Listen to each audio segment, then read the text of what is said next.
If you're watching this video, you are most likely a passionate football fan with plenty of strong opinions. And in today's video, with the A-League season just a couple of weeks away, I'm going to be reacting to some of your hottest takes for the upcoming A-League season. I put out the call across the social media platforms and we start on TikTok. Football Edit says, Victory will finish top 3 and win the grand final. This is a massive shout, but it's not too unrealistic. I think this is a chance of happening. Melbourne Victory are a team who you just don't know what to expect from them. They either really struggle or they do really well, and last year was one of those years where they struggled. But they seem to be on a pattern now where they're sort of yo-yoing up and down.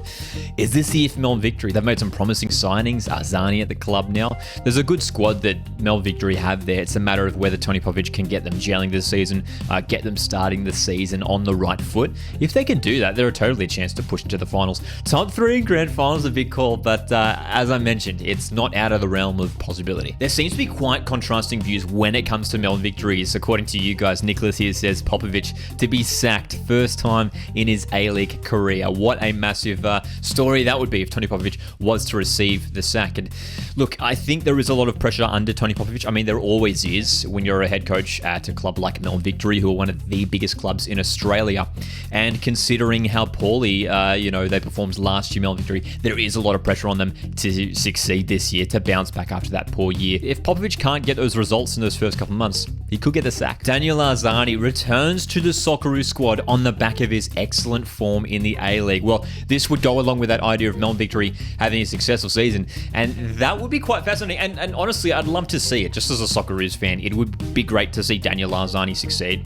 And I feel like Melbourne Victory and, under the leadership of Tony Popovic, it's going to be the right environment for someone like Arzani to flourish. I mean, we have to see what sort of role he will have, whether he's going to be an impact player off the bench. There's a few other players in sort of those attacking roles that will be competing with Arzani for that starting spot. But look, there is totally an opportunity for Arzani to really flourish here at Melbourne Victory this season. If he stays fit, we know injuries, he struggled with injuries last year at MacArthur. If he stays fit, if he has a good start to the season, Arzani could have a decent year. And look, yeah, there's no reason why he can't push for the Socceroos again if he has a decent campaign. Joke Football reckons Noah Botic will win the Golden Boot. I love this one. Noah Botic is a striker at Western United who a lot of people are great fans of. He's an Olyroos striker and has a massive future ahead of him. And it's a chance of happening once again because Western United have lost their star striker from the last couple of years. Their grand final hero from a couple of years ago, Alexander Privic. You know who could step up and fill his boots? Noah Botic, young striker with a lot of potential. He grabbed a handful of goals last season in the A-League. There is an opportunity for him to become that starting striker, become that talisman at Western United.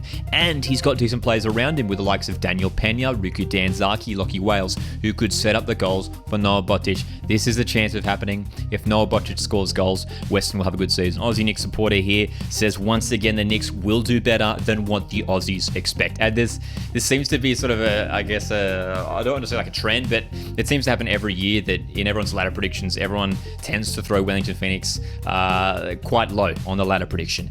And this year feels different. I mean, no Ufuk Talay. They've had a really poor transfer window, Wellington Phoenix. I mean, they always surprise, right? They always prove everyone wrong, but man, they're going to have to there's going to be some young players who really have to have massive seasons if they're going to push into the top 6. I think they will finish bottom 6. Aussie Knicks supporter, you could be right. You could, Knicks could prove us all wrong again, but time will tell. And again, some varying opinions. Chuckmate on YouTube here says we're about to witness a Wellington Phoenix implosion. Really bad transfer window, and Tadley leaving makes it too appealing to predict a low finish. And that sort of echoes the sentiment that I just mentioned before. I mean, there's a chance that Wellington Phoenix could pick up the spoon this year. You look at their squad, it's very thin. It's very young. They've lost some key players and haven't replaced those players. There's concerns for Wellington Phoenix. I mean, look, they'll be going into this season, optimistic that, they'd have a decent team and have the young players who can come in and perform. And look, I'm excited to see what Wellington Phoenix have to offer this season under new coach Giancarlo Italiano. But I mean, Chuck, I think that's more likely than Wellington Phoenix succeeding, that they do struggle this year. year. They'll need to have a good start, especially trying to win their home games. Maverick, it's Melbourne City are going to miss the finals. And I tell you what, when we put out the call for these hot takes across social media platforms, Melbourne City was one of the teams that people talked about the most, and a lot of people predicted them to struggle this year. And I totally get it. Melbourne City coming off the back of that terrible grand final loss last year, 6-1 against Mariners. Vidosic still in charge. Not a lot of people keen on him. Look, lost a lot of players, which is concerning, but have brought in some decent replacements. I mean, the likes of Tolga Arslan, Hamza Saki have looked pretty good so far. But after some less than convincing performances in the Australia Cup and Asian Champions League so far, there's a little bit of concern there that Melbourne City could struggle. I don't know if they will struggle all that much. I can't see them dropping out of the top 6. I think overall their squad is just far too strong for that. But a lot of people seem to think that, yeah, City won't be featuring in the finals this year. And if City don't finish in finals, Vidosic could indeed get the sack. And there's a lot of coaches who have been named by you guys who could get a sack, who could be the first coach to get the sack in the A-League this season. Vidosic, I tell you what, especially after the grand final loss, there is a bit of pressure on him, especially with the resources that Melbourne City have, the squad they have. This is a team that should be finishing top 4. And if they don't, I think Vidosic will go. Will that be halfway through the season? That'll be interesting. I think it would more likely happen towards the end of the season. But yeah, Vidosic certainly is under a little bit of pressure, especially being at a club like Melbourne City. This is an intriguing one from Zach. I love it, Zach. Sydney will clean sweep all Sydney derbies. This is a fascinating one. I mean, the Sydney derbies last year were awesome, man. I mean, we had some mixed results. Wanderers obviously winning the derbies played at Sydney FC's home ground, Allianz Stadium, and we had the elimination final where you had absolutely dramatic elimination final where Sydney FC ended up winning with a dramatic second half comeback. I think the derbies will be really, really fascinating to watch this year. I think Sydney FC have a much stronger squad, in my opinion, compared to last year, despite losing some key players. But I think the players that they brought in do look very, very impressive. And in their Australia Cup run so far, they have looked really, really solid, especially in defence. They really seem to have tightened up there. And there's a little bit of rumbling around Sydney FC now that they could have a decent year after a couple of years of mediocrity. Is this a chance now for Sydney FC to charge up the ladder once again under Steve Corica? Could they clean sweep all the derbies? I think it's a big ask. Wanderers have a good squad as well, but yeah, it could happen. Sticking with the Sky Blues, Joe Lolley to win the Johnny Warren medal. I tell you what, he is one player who has really impressed me in the Australia Cup so far, looking so dangerous. And he's a guy who is just always going to get you goals and assists and loves cutting into that left foot.